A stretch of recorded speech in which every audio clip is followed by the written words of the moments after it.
In our first equipment section, we have some of the basics to go over. So we've got an expert, the owner and president of Titan Incorporated, Bob Furry. Bob, what are you going to tell the beginners about shopping and buying BMX parts? Well, they're going to run into a number of things when they're out there, Lenny. Probably the first thing and the most puzzling is going to be the cost factors. They're going to start going to their local bicycle shops, and they're going to find that they're going to run into price ranges from anywhere from $69 to over $1,000. Well, wouldn't the $1,000 one be the best way to go? No, for a beginner, it really wouldn't be. The person hasn't maybe made the total commitment yet. The things they should be concerned about when they're out looking to see what prospective equipment they may want to get is safety. They want to look and make sure that the equipment they're looking at has been designed for BMX racing so it can take the stress. There's going to be no problems with it. The second thing is that they want to be concerned with standards. Make sure that what they are buying has the industry standards so that if they need to change parts, add components later, they will not run into problems.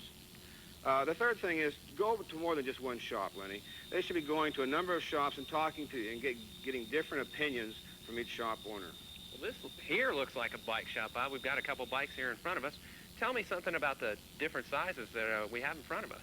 Well, what we've done here is we've brought in two bikes to show you the difference between the 20-inch size that is required by the wheels and the 24-inch size, mainly referred to as a cruiser. Well, is there racing in both these sizes? Yes. Any of the racers that they've seen today so far has the ability to ride both the 20 and the 24.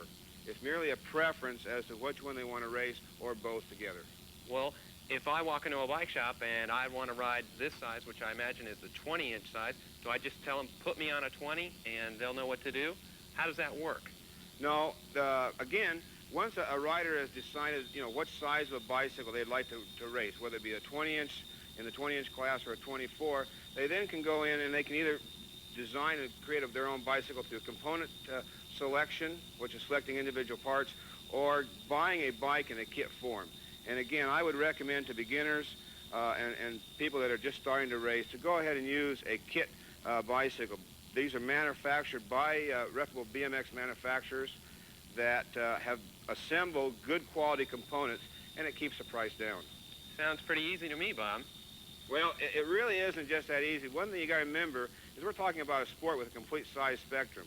We're talking about the riders from 6 on up. We have here a selection of frames, and I brought these in to try to show you the differences in a frame, something that the rider should be looking for. A younger rider is going to want a shorter top tube so that they actually fit the bike better. And you can see that there is a difference in top tube selections here as well as here. The other thing is the seat post height, because a younger, shorter rider also is going to need a shorter seat. What are some of the specifics a beginner should know about sizing? Well, some of the things that we should know, we've created a chart to show so that they can go out and make a correct frame selection so it'll help in their performance out on the track racing. Let's take a look at that chart. If you'll notice on our sizing chart, why we've basically broken the different frames up into 5 groups, a micro through a pro.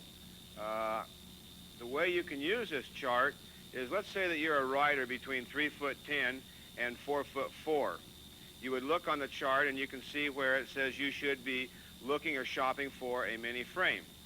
That mini frame can be any number of manufacturers' frames, but it's going to have a top tube length between 14.5 and 16 inches. And if you buy a frame in that size, then it's going to be fitting you properly. Sounds great, Bob, but how does a rider benefit from being on the correct size bike? Okay, let's use Scott here, and let's take a look, for instance. If you've noticed BMX frames, they basically have been designed with a short rear end, keeping the wheel tucked up underneath them, and then the front end appropriately designed with the length of the top tube. The position Scott is in now is the correct position for racing a BMX bike. Yes, he's going to be out of the saddle, and he's going to be cranking, but he's going to be doing it in an upright position. What this does is it puts his weight into a distribution pattern of about 70% on the rear end and only 30% on the front end. However, if you notice, Scott, go ahead and pedal and show us the actual clearance you have right now on that frame. As you can see, he's got plenty of room in there between his knees. This frame fits Scott right. However, if this frame was too small for Scott and the top tube was too long, it's going to make Scott bend over and reach out. So he's putting the wrong amount of weight on the front wheel if he's on the wrong size bike. That's right. It's going to totally destroy his performance, Lenny, because he's now going to have too much weight in the front end. He's going to be losing traction. He's going to be crashing and falling down. Is frame size the only important fit that we should know about for a BMX bike? No, Lenny, there probably is two more things that we should be considering. The first one would be stem. Stem is a device that's used to hold the handlebar onto the frame. And here you see I have three different sizes from DK. The difference in the three is the space at which it extends the handlebar out from the frame. Well, we have frames and stems. Is there anything else? Yes. Handlebars is our other component, as you can see. Handlebars are basically constructed from two different types of metal. Alloy for the lighter, smaller riders, and chromoly, as denoted in the white bars here, for the larger riders as they get up in age and weight. Well, with all these sizes and things, what's a good rule of thumb when you're sizing handlebars and stems and frames? Well, as you notice, the handlebars in width, and as you can see, that it's a progression up, should basically, a rider should be able to reach out and hold those handlebars comfortably, as Scott is doing.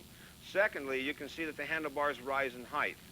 And if you take Scott, for instance, and he moves up here to his handlebars, when he's standing in a position like this, the handlebar, if sized correctly as far as the elevation of the bar, will fall anywhere from 1.5 inches to 2 inches below his belly button. This will allow Scott or any other rider the maximum amount of lift as he is cranking to transfer the most amount of power back to that rear wheel. Thanks a lot, Bob. Scott, why don't we check with our BMX pro, Stu Thompson, on some of his tips for BMX equipment? My first tip, ask to ride as many bikes as you can. My second tip, ask questions and get advice from some of the other riders and parents at the track. My third tip, don't spend too much money on unnecessary items for your bike.